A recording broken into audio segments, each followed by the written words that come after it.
அண்ணா பல்கலைக்கழக மாணவி பாலியல் வன்கொடுமை சம்பவம் தொடர்பாக தேசிய மகளிர் ஆணையம் விசாரணை என்பதை நடத்தி வருகிறார்கள். அண்மை செய்தியாக நாம் பார்த்துக் கொண்டிருக்கிறோம். கூடுதல் விவரங்களோடு இணைகிறார் எமது செய்தியாளர் சங்கரன்.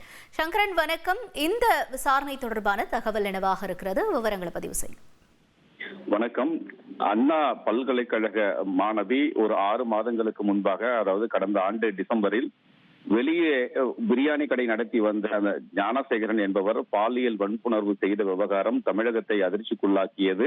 இது தொடர்பாக வழக்கு பதிவு செய்யப்பட்டு விரைவாக விசாரணை நடத்தி ஞானசேகரனுக்கு 30 ஆண்டுகள் சிறை தண்டனையும் விதிக்கப்பட்டிருக்கிறது. இப்படிப்பட்ட ஒரு சூழலில் இந்த சம்பவம் தொடர்பாக தேசிய மகளிர் ஆணையத்தினுடைய தலைவர் விஜயா மற்றும் அந்த குழுவில் இடம்பெற்றிருக்கக்கூடிய அதிகாரிகள் அண்ணா பல்கலைக்கழக வளாகத்திற்கு இன்று நேரில் வருகை தந்து நடந்த சம்பவம் குறித்தும் இது போன்ற சம்பவம் மீண்டும் நடைபெறாமல் இருப்பதற்காக அண்ணா பல்கலைக்கழகம் இதுவரை எடுத்திருக்கக்கூடிய நடவடிக்கைகள் என்னென்ன என்பது குறித்தும் ஆய்வு செய்தனர். பிற்பகல் 3:30 அளவில் துவங்கிய இந்த கூட்டமானது கிட்டத்தட்ட ஒரு 1.5 மணி நேரம் நடைபெற்றது.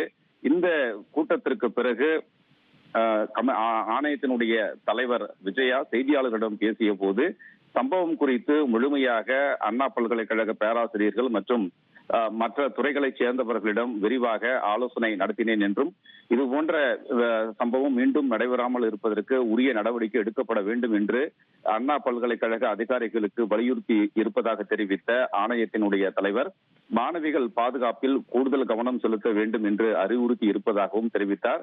மேலும் இது போன்ற சம்பவங்கள் நடைபெறாமல் இருப்பதற்காக ஆணையத்தின் சார்பில் உரிய பரிந்துரைகள் அரசுக்கு அளிக்கப்படும் என்ற ஒரு கருத்தையும் தெரிவித்தார். இதைத் தொடர்ந்து ஐஐடி வளாகத்தில் கடந்த ஜூன் மாதத்தில் நடந்த ஒரு மாணவிக்கு நேர்ந்த பாலியல் சீண்டல் தொடர்பாக அங்கே விசாரணை நடத்துவதற்கு அண்ணா பல்கலைக்கழக வளாகத்திலிருந்து அங்கே புறப்பட்டு சென்றனர்.